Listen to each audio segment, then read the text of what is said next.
नमस्कार, capital TV में आपका स्वागत है और मैं आपके साथ प्रिया बिस्ट। आप सभी देशवासियों को कैपिटल टीवी की तरफ से स्वतंत्रता दिवस की ढेरों बधाइयाँ। दुनिया का हर युद्ध हार जीत के साथ ही अपने पीछे उन सैनिकों की कहानियां छोड़ जाता है जिसे सुनने के लिए वो हमारे बीच में मौजूद नहीं रहते, लेकिन शूरवीरों के बलिदान की कहानी आज भी हमें प्रेरणा देती है। आज़ादी के दिवस के मौके पर आज हम उत्तर प्रदेश की सरजमीन के 10 क्रांतिकारी वीरों के बारे में बात करते हैं जो आज़ादी के लिए खुद बलिदान हो गए।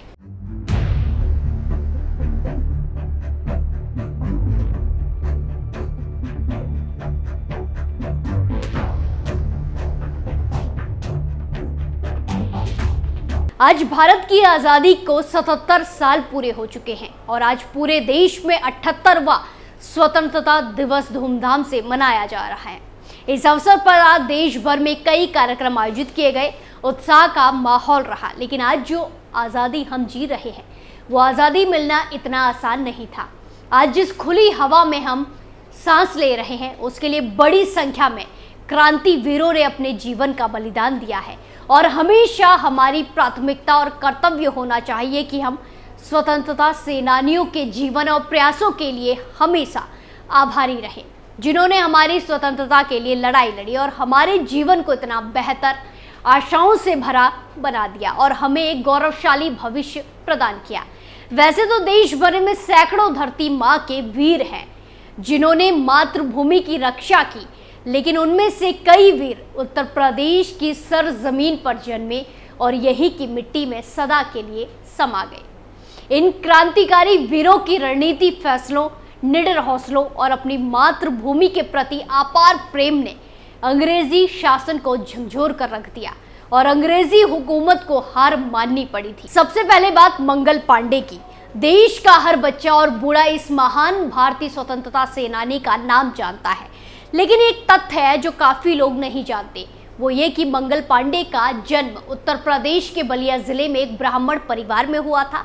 मंगल पांडे वो थे जिन्होंने अपने साथी सैनिकों के बीच चल रहे उपनिवेशकरण के खिलाफ विद्रोह और विरोध करने की आवश्यकता को प्रज्वलित किया और उन्होंने जो क्रांति की ज्वाला जलाई थी उसका जल्द ही ब्रिटिश सेना ने सामना किया और मंगल पांडे को आजीवन कारावास की सजा सुनाई गई।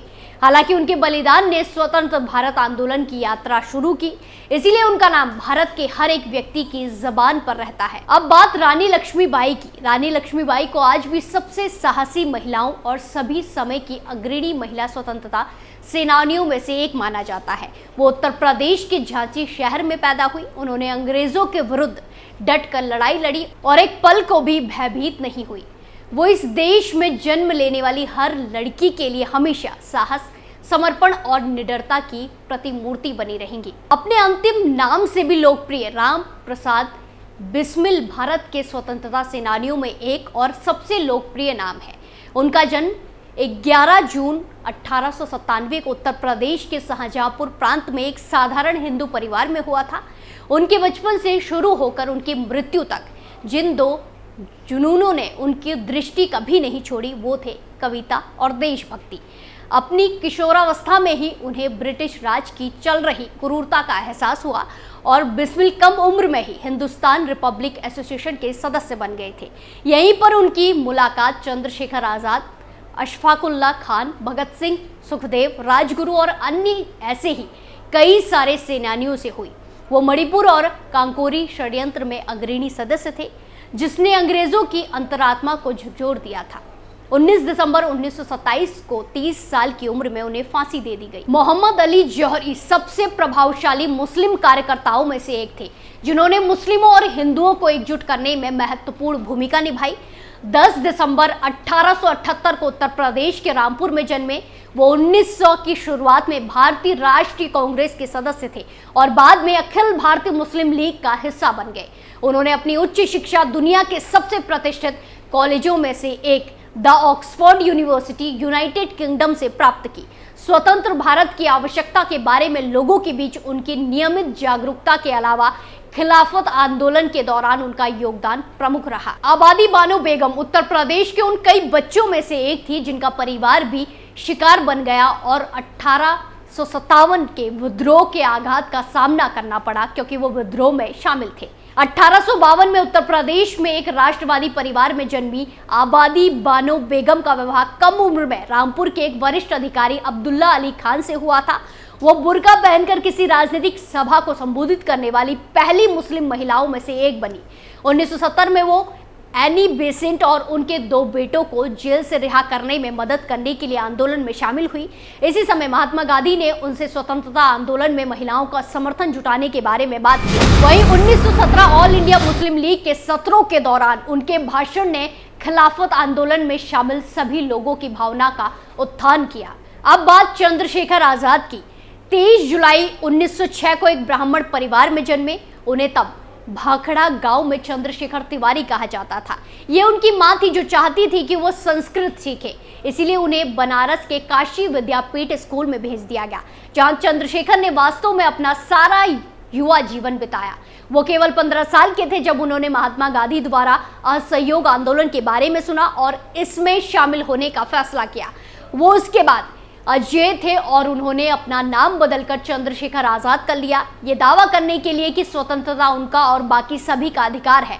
उनका नाम आमतौर पर उनके साथी स्वतंत्रता सेनानियों जैसे बिस्मिल, भगत सिंह और सुखदेव से जुड़ा था। 27 फरवरी 1931 को इलाहाबाद के ऑल्फ्रेड पार्क में हुई गोलीबारी में उनकी मृत्यु हो गई। 22 अक्टूबर 1900 को उत्तर प्रदेश के शाहजहांपुर में जन्मे अशफाकुल्लाह खान 6 भाई बहनों में से सबसे छोटे थे। वो सबसे छोटे होने के नाते अपने घर में लाडले थे, लेकिन जैसे जैसे वो बड़े हो रहे थे उन्होंने देश में योगदान देने की आवश्यकता महसूस की, इसीलिए वो प्रतिरोध आंदोलन का हिस्सा बन गए। वो जल्द ही हिंदुस्तान रिपब्लिक एसोसिएशन में शामिल हो गए, जिसका गठन बिस्मिल, चंद्रशेखर और भगत सिंह ने किया था। वो उन सभी षड्यंत्रों का एक महत्वपूर्ण हिस्सा थे जो HRA के भीतर भाग लेते थे और महत्वपूर्ण स्वतंत्रता सेनानी थे जो ब्रिटिश सेना को परेशान करते थे। अंत उन्हें 19 दिसंबर 1927 को अपने साथी विद्रोहियों के साथ मौत की सजा सुनाई गई। भक्त खान बरेज का जन्म 1797 को बिजनौर रोहिलखंड में हुआ था, जो तब मुगल साम्राज्य के नाम से जाना जाता था। भक्त खान को जैसे ही कई लोगों द्वारा अंग्रेजों के खिलाफ क्रांति शुरू करने वाले पहले विद्रोहियों में से एक माना जाता है। वो ब्रिटिश भारतीय सेना में एक सूबेदार थे, जहां उन्होंने सुअर की चर्बी से ग्रीस किए गए राइफल कारतूसों के खिलाफ विद्रोह के रूप में सिपाहियों का एक छोटा समूह शुरू किया था। सिपाहियों की ये टुकड़ी बाद में देश विद्रोहियों का एक पूर्ण समूह बन गई, जो ब्रिटिश व्यवस्था के खिलाफ लड़ना चाहते थे और किसी तरह बहादुर शाह जफर को मनोहल सल्तनत को बनाए रखने में मदद करते थे। वो जल्द ही लखनऊ और शाहजहांपुर की चल रही विद्रोही ताकतों में शामिल हो गए। उन्हें बाद में 1862 में मौत की सजा सुनाई गई। महावीर त्यागी का जन्म 31 दिसंबर 1899 को उत्तर प्रदेश के मुरादाबाद जिले में हुआ। वो एक सांसद थे और बाद में स्वतंत्रता सेनानियों की सूची में एक प्रमुख नाम बन गए। मेरठ से अपनी शिक्षा प्राप्त करने के बाद महावीर त्यागी ब्रिटिश भारतीय सेना में शामिल हो गए, जहां उन्हें फारस में तैनात किया गया था, लेकिन जलियांवाला बाग हत्याकांड होते ही उन्होंने इसके खिलाफ फैसला किया। वो जल्द ही महात्मा गांधी के कट्टर अनुयायी बन गए और भारत के लिए आजादी चाहते थे। वो जब तक जीवित रहे भारतीय राष्ट्र कांग्रेस में बने रहे। पुरुषोत्तम दास टंडन जी का जन्म 1 अगस्त 1882 को इलाहाबाद उत्तर प्रदेश में हुआ। वो शुरू से ही एक विद्वान छात्र थे, इसीलिए उन्होंने कानून की पढ़ाई की और इतिहास में MA भी किया। वो अपने समय के सबसे विद्वान छात्रों में से एक थे और दूसरों के लिए प्रेरणा बनने रहे। उन्होंने इलाहाबाद उच्च न्यायालय में 1921 तक लगभग 15 सालों तक कानून का अभ्यास किया। जब उन्हें सभी चल रहे विरोधों को देखते हुए एक कार्यकर्ता होने की आवश्यकता का एहसास हुआ, वो महात्मा गांधी के कट्टर अनुयायी थे, इसीलिए उन्होंने नमक सत्याग्रह और असहयोग आंदोलन जैसे कई प्रसिद्ध आंदोलनों में भाग लिया। भले ही उन्हें कई बार गिरफ्तार किया गया, लेकिन इसने उन्हें स्वतंत्रता आंदोलन से नहीं रोका। तो देखा आपने, जिन सभी स्वतंत्रता सेनानियों के बारे में हमने आज आपको बताया, उनके पास सामान्य जीवन जीने का आसान सा विकल्प था, लेकिन उन्होंने ऐसा नहीं किया। उन्होंने देश के अस्तित्व और गौरव की रक्षा के लिए विद्रोह करना और लड़ना चुना। कौन जानता है, अगर वो बलिदान नहीं देते तो आज ये आज़ादी कहाँ होती। आपको हमारी स्पेशल स्टोरी कैसी लगी कमेंट कर ज़रूर बताएं। बाकी तमाम खबरों के लिए देखते रहिए कैपिटल TV उत्तर प्रदेश। नमस्कार।